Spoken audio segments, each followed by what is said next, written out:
আসসালামু আলাইকুম। So hello everyone, welcome back to my channel. আপনারা সবাই ভালো আছেন? আলহামদুলিল্লাহ, আমরাও ভালো আছি।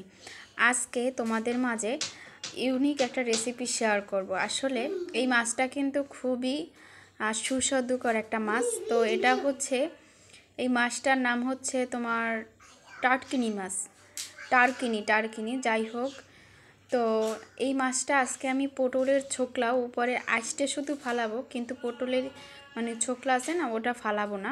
মানে একটু যেরকম আর কি দুন্দল আমরা ছেঁচে নেই আর কি, তো সেই রকমটা আমি পটলের বেলায় করেছি। কারণ হচ্ছে আমি অনেকেরই দেখেছি যে এরকম খেতে, কারণ এরকম খেলে একটু সবজিটা খেতে একটু ভালো লাগে। মানে হচ্ছে না যে, মানে ধরো যদি পটলের ছোকলা ফালাই দিই তাহলে আর কি থাকে, যার জন্য আজকে এই বুদ্ধি করে তারপরে এটা সুন্দরভাবে আশ্রিয়ে আশ্রিয়ে ছুলে নিলাম।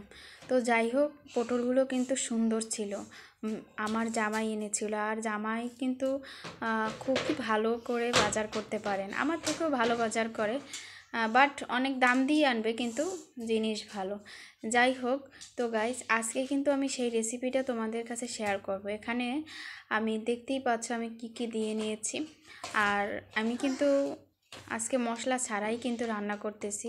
মশলার ভিতরে শুধু হলুদ, মরিচ, লবণ, এই তো এগুলোই ছিল, আর কিছুই কিন্তু আমি দেইনি।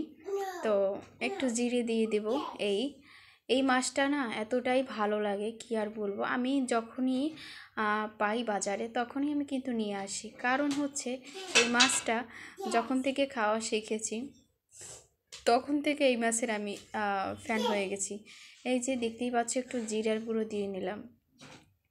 তারপরে এই যে এখন এই সবজিগুলো না সুন্দরভাবে নেড়ে চেড়ে নিব, তো যাতে করে মশলাটা ভিতরে যায়। ঠিক আছে, তো দেখতেই পাচ্ছ কীভাবে সবজিগুলো আমি ছুলে নিয়েছি। তো এখন আমি সামান্য পরিমাণে পানি দিয়ে মাছটা তারপর সবজিটা আমি কষিয়ে নেব। এই তো দেখো ঝোলটা টেনে আসছে।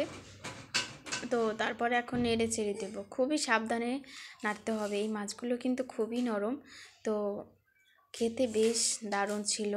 তো তরকারিটা এত মজা ছিল কি বলবো। আমার জামাই তো মানে খেয়ে বলে এত সুন্দর করে রান্না করতে পারো, আমি আগে জানতাম না। তারপর আমি ওনাকে বলি যে আচ্ছা, যখন বিয়ে করো না, বিয়ের আগে মনে হয় যে তুমি মনে করতো আমি রান্না করতে পারি না, তাই না? হ, তাইলে তো আমি মনে করতাম আল্লাহ যদি রান্না না করতে পারি তাহলে তো আমার কপাল পড়ছে। তো যাই হোক, আলহামদুলিল্লাহ, আমি সব সময় মানে রেগুলার যে মানে রান্নাবান্না করি, আমি কিন্তু ওইটাই তোমাদের মাঝে তুলে ধরি।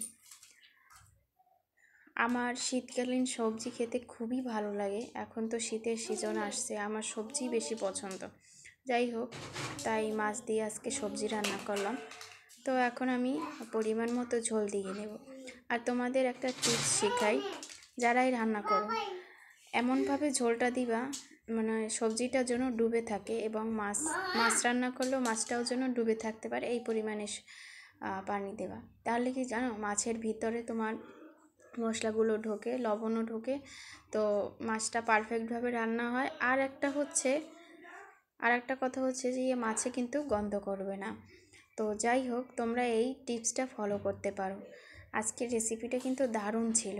আর তোমরা যারা আমার পেজটা ফলো দাও নাই, অবশ্যই কিন্তু পেজটা ফলো দিয়ে আমার পাশে থাকবা, তাতে করে আমি ভিডিও ছাড়লে যেন তোমাদের কাছে নোটিফিকেশন পৌঁছে যায়। তো যাই হোক, দেখো গাইস, অনেক সুন্দর এসেছে না কালারটা? তো সবাই ভালো থাকবে। আল্লাহ।